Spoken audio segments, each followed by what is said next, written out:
All right, we're going to do another analysis of an argument to get a little more in depth with it than we did in the topic analysis.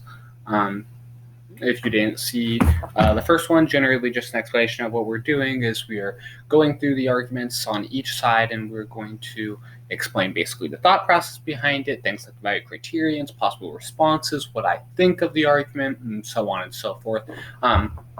Just discuss for about 10 minutes or so what really the argument's all about, because obviously, you're only going to have a couple minutes to present in your case, so we want to keep these relatively short. But anyway, we'll just get right into this one. Today we're talking about the arms race argument that will be generally presented by the affirmative side. So essentially, let's just jump in. Starting to repeat myself. What this argument is saying is basically that whenever one country produces lethal autonomous weapons, it's going to lead to an arms race. So let's say the United States gets it first. Well, the second we get it, countries are trying to get it right now.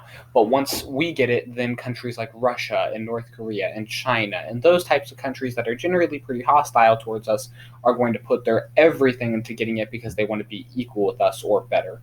Um, so that's like the general idea. We have to ban it now, otherwise it's going to lead to this arms race. My only issue with this argument right off the bat is that there's not much of an impact. Like, there's no reason why arms races are inherently bad. So, I guess the impact might be that, like, that's going to lead to more wars. Honestly, it's kind of unclear. Um, I think, luckily, you do have a somewhat basis of this argument that can lead to an impact, which is basically just using the Cold War, because, like, and this is probably going to oversimplify the Cold War a little bit, but like one of the big things was that Russia was just super upset, not only that we had the nuclear bomb, but that we like actively went out of our way to make sure that they didn't know how it was made. Because they were our allies at the time because we were fighting. Well, I mean, kind of, because we were all like working together to like stop Germany during World War II. So we made the bomb for like for World War II, and we actively chose to not let them know about it or how it was made. So they were pretty upset with us. Um, and obviously that's part of what started the Cold War. So like you could argue the same thing here. That's like obviously that was a bit of a weird situation because it was literally hiding evidence on purpose. But then you could be like, well, if another country like America gets like lethal autonomous weapons, then it's going to restart the Cold War, just this time with that. And obviously, like using that type of wording and rhetoric probably isn't overly smart because I don't think like actually doing a "we're going to restart the Cold War" argument is convincing at all. But you generally are going to be wanting to go with this like cause more wars argument. But yeah, like I said, you could provide like that historical example to help you a little bit, but I really don't think there's a super strong link into that either, because like arms races just once again don't inherently lead to a not nuclear, like warfare of any kind. I think you could potentially argue that it's going to lead to things such as like promoting just like that an arms race is bad because it does things such as eats up like parts of the budget and promotes the military industrial complex, which we'll talk about more later under another argument. But it doesn't have a strong impact to me, especially in a topic like this, because sometimes like under the compulsory voting topic, right, like those kind of small impacts were fine because like generally, although it was an important matter, it was like pretty trivial compared to this. But it's like lethal autonomous weapons, it's literally like you're talking about people's lives, and like that's obviously going to change the general structure of this like argument. I like completely. So going for those like small impacts under the arms race isn't going to be overly beneficial for you, because like even if you're able to push like these ideas about like, oh, losing money from the budget because more of it's going to defense, then I'm just going to outweigh with the argument that like lethal autonomous weapons will help save lives or whatever I'm arguing on the negative side.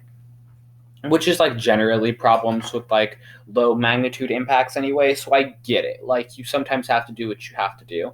I just really don't think this argument is overly strong for that reason. If someone has a strong impact for arms race, let me know because like I'm just missing out on something here, and these arguments generally aren't for me anyway. So maybe I'm just kind of like biased and I'm not seeing the big picture. But this one does not stand out to me.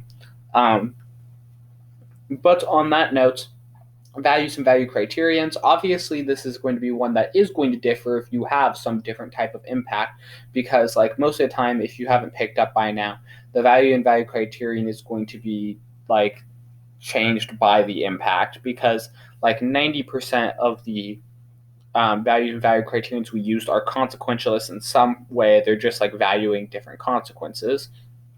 So like unless you're doing a Kantian framework or just like a deontological framework in general, it's going to be based off your impact, and like we don't have a strong impact here. But if you're going with like consequentialist ones, which you definitely should in this case, I don't think you can spin deontological in the arms race, and if you can, guess good for you. I don't think it's going to be overly convincing, because once again, then you have to prove that arms races are just like morally and like inherently wrong, which I don't think they are. But anyway, so if you are going with impact-based consequentialist responses here, then I think your biggest thing is going to be arguing like possibly human rights again, like we talked about last time. If your impact is going to be this like war thing, then it's just going to once again boil down to human life. But then once again, even if you're going with that type of argument, then you're just going to have to link in like a bunch of different stuff when you could have just gone with the escalation argument, which has less links. God, the briefs are really kind of like wild for all going like super hard on this argument. Um, anyway, I'm not going to.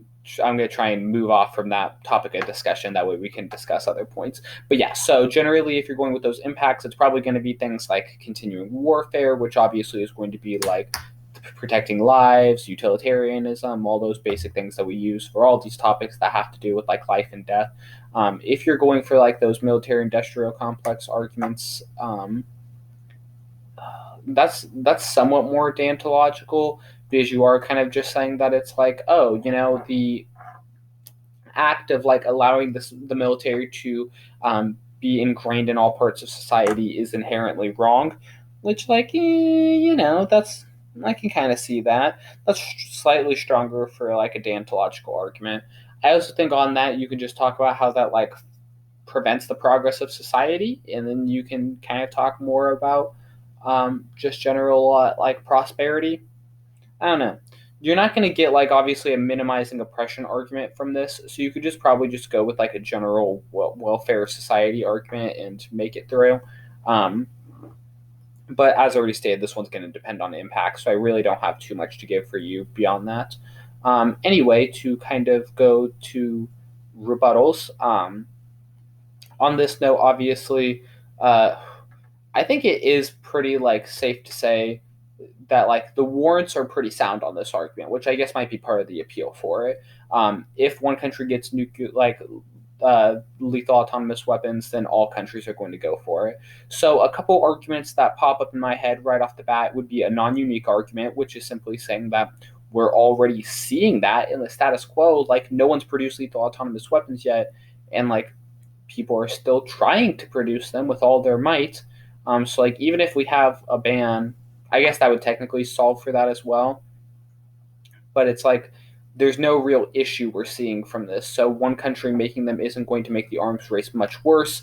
And even if we ban lethal autonomous weapons, there's just going to be an arms race for other things. Like, sure, it might not be arms races and we got to figure out how to make lethal autonomous weapons, but it's probably just going to be an arms race as in who can make more drones fast or who can make more, like, I don't know, bombers or whatever.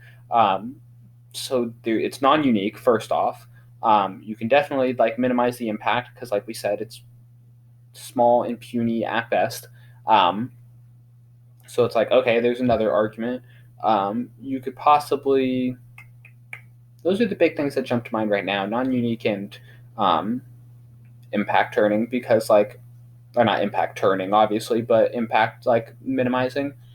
Um, Beyond that, I feel like there probably should be more arguments I can think of. Like I said, the links are pretty strong because, like, yeah, of course, that a country producing lethal autonomous weapons is going to lead to an arms race, but it's like you could attack like the link to other parts of their arguments because they're probably going to link it into some impact, and that's going to be where you can do more attacks. So, like for instance, on the escalation one, you can attack the link there and be like, yeah, it's going to lead to an arms race, but it's not necessarily going to lead to escalation.